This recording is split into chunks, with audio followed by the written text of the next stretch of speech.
السلام علیکم ورحمۃ اللہ۔ عالمی قوانین اور پاکستان کے آئین اور قانون کے مطابق ہر شخص اور ہر شہری کو تحریر و تقریر کا پورا حق حاصل ہے۔ ہر شخص اپنی حکومت کے خلاف کسی قسم کے بھی تنقیدی جائزہ لیا جا سکتا ہے اگر وہ کوئی کام غلط کرتی ہے۔ اب میں اپنی بات کی طرف آتا ہوں۔ وزیر اعظم اسلامی جمہوریہ پاکستان محترم و محتشم عمران خان دامت برکاتہم عالیہ امریکی دورے پہ تشریف لے گئے کشمیر کو آزاد کرانے کے لیے، جہاں پہ ان کا والہانہ استقبال کیا گیا 1 فٹ کے ریڈ کارپٹ سے اور ملیحہ لودھی صاحبہ کی جانب سے۔ میں سوچ رہا تھا کہ شاید امریکہ کا کوئی چھوٹا موٹا چوڑا چماڑ ہی آ جاتا ان کے استقبال کے لیے، لیکن شاید ایسا بھی نہ ہوا۔ اب معاملہ یہ ہے کہ خان صاحب ہی فرماتے تھے کہ بھیکاری کی دنیا میں کوئی عزت نہیں رہتی۔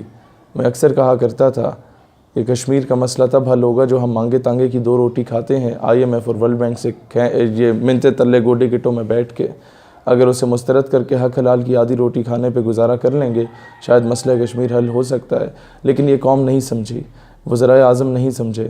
میں اکثر کہا کرتا تھا کہ قومیں بجلی پانی گیس سے نہیں بنتی، قومیں ٹیوب ویل سے نہیں بنتی، قومیں غیرت سے بنتی ہیں، لیکن یہ لوگ نہیں سمجھے۔ میں اکثر کہا کرتا تھا کہ غیرت نہ ہو تو درجنوں ملکوں کا الائنس کچھ نہیں کر سکتا، غیرت ہو تو 313 کافی ہوتے ہیں، یہ لوگ نہیں سمجھے۔ میں اکثر کہا جاتا تھا کہ quality matters quantity doesn't matters, یہ لوگ نہیں سمجھے۔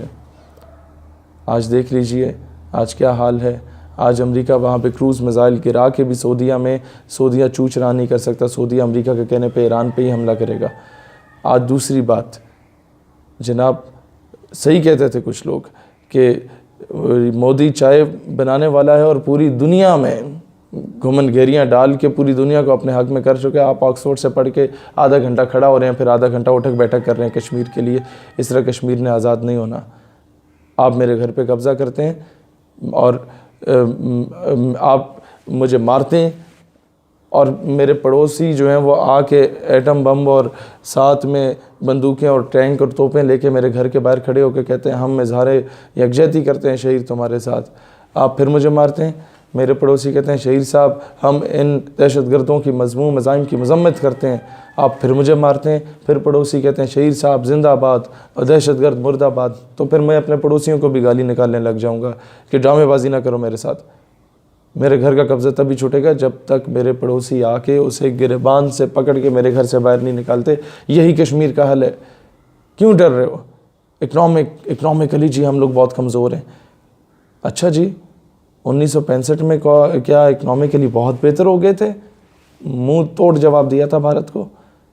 یہ نارتھ کوریا کیا اکنامکلی اتنا زیادہ سٹرونگ ہو گیا کہ اپنی توپوں کا رخ امریکہ کی طرف کر کے بیٹھا ہوا ہے، امریکہ مذاکرات پہ مجبور ہو گیا؟ امریکہ کیا معاشی طور پہ یہ آپ کا افغانستان کیا معاشی طور پہ اتنا مستحکم ہو گیا کہ امریکہ مجبور ہو گیا افغانستان میں جا کے مذاکرات کرنے کے لیے؟ ان طالبان کے گوڈے گٹوں میں بیٹھ گئے جس سے وہ کہتا تھا تمہاری داڑیاں پکڑ کے گھسیٹیں گے، اب خود ان کے سامنے گھسٹ رہے ہیں چھاتی کے بل۔ کیا مسئلہ ہے؟ مسئلہ یہ ہے کہ افغانیوں اور نارتھ کوریا کے لوگوں میں غیرت آ گئی ہے۔ چی گویرا کیا معاشی طور پہ اتنا مضبوط تھا؟ نہیں، غیرت مند تھا۔ بھگت سنگھ کیا معاشی طور پہ مضبوط تھا؟ نہیں، غیرت مند تھا۔ محمود غزنوی معاشی طور پہ اس کے پاس تو سونے ہیرے جواہرات لا کے رکھ دیے گئے کہ جناب یہ لے لیجئے، بت کو نہ توڑیے۔ محمود غزنوی کہتا ہے اگر میں یہ سونے ہیرے جواہرات لے لیتا ہوں اور بت کو بخش دیتا ہوں نا تو آنے والی نسلیں مجھے محمود بت فروش کے نام سے جانے گی، بت شکن کے نام سے نہیں جانے گی، اور میں چاہتا ہوں کہ آنے والی نسلیں مجھے محمود بت شکن کے نام سے جانیں۔ تو خان صاحب آپ اب تشریف لے گئے، ٹرمپ صاحب نے آپ کو قدموں میں رکھ کے کشمیر نہیں دے دینا، ڈرامے بازی نہ کریں قوم کے ساتھ۔ اب آپ چلی گئے، جس جہاز میں آپ گئے ہیں سعودی شہزادے کے، اس میں بہت زیادہ سیٹیں خالی پڑی ہوئی ہیں، ایک سیٹ پہ ڈاکٹر عافیہ صدیقی کو بٹھا کے واپس لے آئیں۔ ہم آپ سے کشمیر کا مطالبہ نہیں کرتے، بس اتنا ہی کہتے ہیں بیفور مشرف جو پالیسیز تھیں انہی کو اپنائیں، وہ آپ بہتر جانتے ہوں گے۔ ہمارے مجاہدین کو اجازت دی جائے اور یہ ڈرامے بازیاں ختم کی جائیں کہ جی معاشی طور پہ ہم لوگ مر چکے ہیں، وہ ہم بھوکے پیاسے رہ سکتے ہیں، اپنی غیرت پہ، اپنی حمیت پہ، اپنی جرت پہ، اپنے سیلف ڈیفنس پہ کمپرومائز نہیں کر سکتی پاکستانی قوم۔ آج بھی وہ پٹھان ماں بار بار کہتی ہے وطن شرخہ پمشے وطن پریشان نہ ہو، پٹھان ماں زندہ ہے اپنے بچوں کو تجھ پہ قربان کرنے کے لیے۔ آج بھی وہ پنجاب چونڈا کا بندہ اپنے جسموں پہ بم باندھ کے ہندوستانی ٹینکوں پہ نشاور ہونے کے لیے تیار ہے۔ آج بھی بلوچستان کے ڈیرہ بگٹی کا 50,000 قبائلی عمائدین کشمیر کے جانے کے لیے تیار ہے۔ آج بھی سندھ کا بچہ بچہ بارڈر پہ شہادتیں دینے کو تیار ہے۔ یہ قوم حقیقت میں تیار ہے، آپ تیار نہیں ہے۔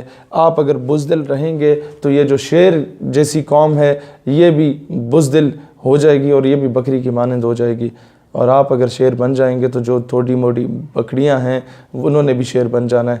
It depends on you Imran Khan sahab, it depends on you. Kashmir نہ لاؤ، نہ آپ سے وہ آئے گا۔ ایک بات یہ قوم دیکھ لے، یہ آپ کو ٹرک کی بتی کے پیچھے لگایا گیا ہے، سانحہ سکوٹ ڈھاکہ 1971 کے بعد سب سے بڑا سانحہ پاکستان کے ساتھ اگست کے مہینے میں ہو چکا تھا کشمیر کو انڈیا کے حوالے کر کے۔ یہ جھوٹ بولا جا رہا ہے میڈیا پہ، واقعی یہ ہم سے الگ ہو چکا۔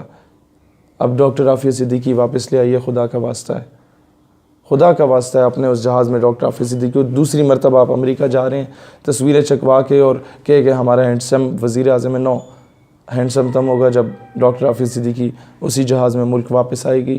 اور جہاں تک کشمیر کا معاملہ ہے، یہ لاتوں کے بھوت باتوں سے نہیں مانتے۔ جب تک ہندوستان کو صحیح معنوں میں لتر نہیں مارے جائیں گے، جب تک اب دوبارہ خالد طارق اور ٹیپو کی وہ یلغار نہیں ہوگی، تب تک بھارت نے آپ کو پلیٹ میں رکھ کے کشمیر نہیں دینا۔ پاکستان پائندہ باد۔